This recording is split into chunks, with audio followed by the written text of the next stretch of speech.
So we're going to talk to Dave and Dan, who are going to tell us a bit about their project. Hi, so this is the Media Community and the Creative Citizen project. It's one of the larger projects in the Connected Communities stream around the theme of the role of the creative economy. So our project is multi-stranded, but essentially it's looking at the kind of things that citizens do for themselves and how they organise themselves and the extent to which they use social media or digital technologies to help them do that. So the strand of research I'm responsible for is looking at community journalism, and specifically this kind of development we've had over the past few years of what's called hyper-local media. So these are small, let's say citizen-led, sometimes amateur journalists, wannabe journalists, sometimes journalists, trained journalists who set up websites in localities, sometimes, but not always, in places where traditional media has retreated from. There's a real seen as being a real decline in the local press, and then concerns then, I suppose, about a kind of democratic deficit that results. So if we're having all these news websites appear, the questions are, what are they doing? Are they filling that gap? Who's doing them and why? Are they earning any money off them? All those kind of questions arise, which are kind of, to an extent, media policy questions. And one of our partners in the research is Ofcom, who's taken a strong interest in this, having kept an eye on the state of regional media and the plurality of news sources in regions and localities. And so that feeds into their work quite nicely, really. But there's other things that arise, really. The essentialness, the essential interest in why people do this stuff, and the kind of almost then how this cascades around the community and serves a useful purpose in the wider community. So the other strands of research are around the ways in which creative communities organise, and we're doing some work in Bristol and Birmingham with that, and also a strand of research with my colleague Dan is responsible for around the role of the citizen voice, if you like, in planning. Okay, fantastic. Dan, do you want to tell us a little bit more about that work that you're doing? So I'm working on the community-led design strand, which is really around how community groups make use of technology. So media, new media, social media, but also other forms of technology, and how community groups can use technology more effectively to pursue their aims or to become more sustainable. And some of that is looking at what groups already do at present and helping them develop it better, or helping them kind of match their needs better. And in other cases, it's helping groups achieve their aims by seeing what they're trying to do. So we're working with, it's the Royal College of Art, so I work for the Helen Hamlin Centre for Design, which is like a specialist design research centre at the Royal College of Art, and also Open University and Nesta and the Glass House as well, as partners. And we're working with community groups in London in this strand that have all got different aims. So there's neighbourhood planning, there's groups that are interested in kind of engaging more people in the community in a planning process. So how can technology help them do that or help them achieve their aims? There's actually two groups with that, which have got quite different aims. They're both community groups, but one is much more activist than the other, if you like. So they've got slightly different aims, slightly different approaches.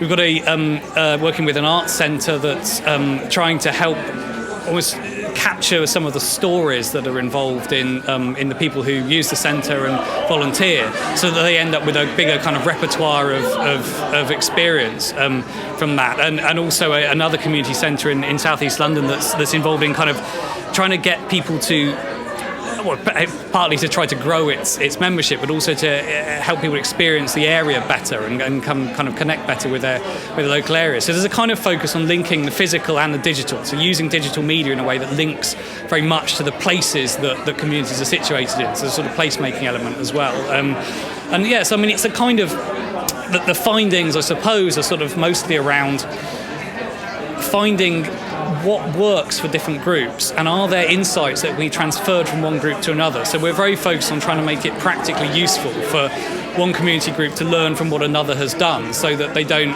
it's not just about repeating mistakes, but also that it can be inspirational, so that the creative element comes in through seeing, well, actually, wow, another group has done something like this, we could do something applying this idea in a completely different way. So that's sort of the focus of what we're trying to work towards, I think. And have you seen any particularly good examples of how that has passed on ideas from project to project and sort of practical things people have done? the project's still ongoing, so some of those things I think hopefully will come in time. But from some of the things we've seen so far, I mean, with the Mill at Community Centre in East London, we developed a kind of story machine system, if you like, which is a kind of it's a system for people recording their stories, videoing each other, and then basically playing them back to each other in a more fun way, I suppose. So via the website and via the centre itself. And in demonstrating that, at the launch evening for that, we had some people from other community groups locally come by and say, well, can we rent this from you? Can we buy this? Can we use this for ours? So there are definitely a few connections that have come from that almost just showing that something's possible and is not actually that difficult to achieve.